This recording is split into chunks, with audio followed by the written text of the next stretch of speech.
欢迎观看老爸的时光。今天做一款粗粮的面点，主要是用玉米来制作，做出来香香甜甜的，就像点心一样好吃。平时吃点粗粮能清理肠道，制作简单，老少皆宜。接下来话不多说，就把这款玉米酥的制作方法分享给大家。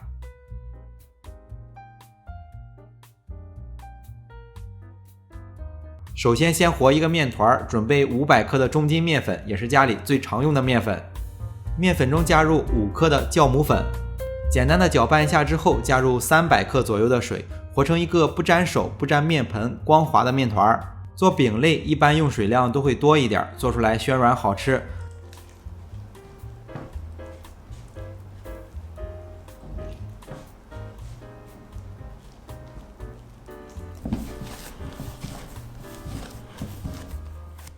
面团和好以后，就盖上一张潮湿的笼布，放在一旁醒发，醒发到体积翻倍。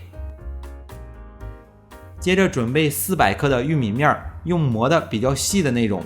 接着加入糖，糖的分量可以根据自己的口味添加，视频中加入了100克。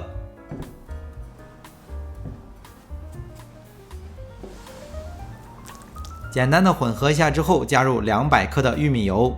油的用量大家可能感觉会比较多，可能是直接倒进去显得比较多。做这款玉米饼和之前分享的油酥饼做法差不多，油酥饼中间夹的是油酥，这款饼就相当于用玉米的油酥替换面粉的油酥，做一款玉米味的饼，做出来特别的香酥，特别的好吃。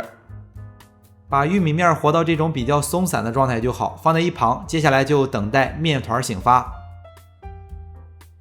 面团醒发好以后，在案板上撒上少许的干面粉防粘，然后把面团取出来。做饼类有一个好处，就是不用太费力的去揉面。面团醒发好之后，在案板上摊平即可。接着就把刚才准备好玉米的油酥全部包在里面。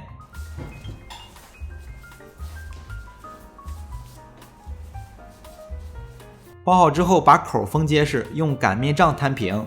玉米面里面加入了100克的糖，加上500克的面粉，占比应该是11%左右，糖量算是中等吧，超过17%会偏甜一点。对于这款面点，即使不放也可以，当然建议还是放一点。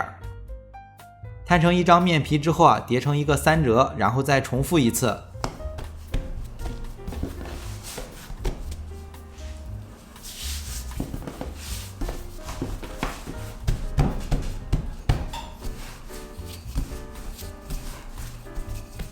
摊好之后就再折叠一次，再重复一遍，这一次是第2遍。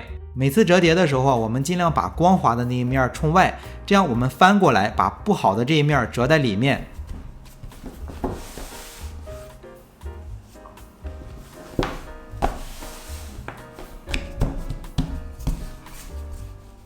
这是第3次折叠，也是最后一次。之前擀的时候记得配合少许的干面粉。前面的几次尽量摊的稍微薄一点，做出来的口感比较好。后面的这一次就摊到大概有1公分多一点吧。摊的时候为了不破皮，用轻压轻擀的方式慢慢的来。最后可以看到摊的面皮已经很薄了，已经呈现出玉米的颜色了。接着取来一个全蛋打散，刷在表面，这样烤出来颜色比较好看。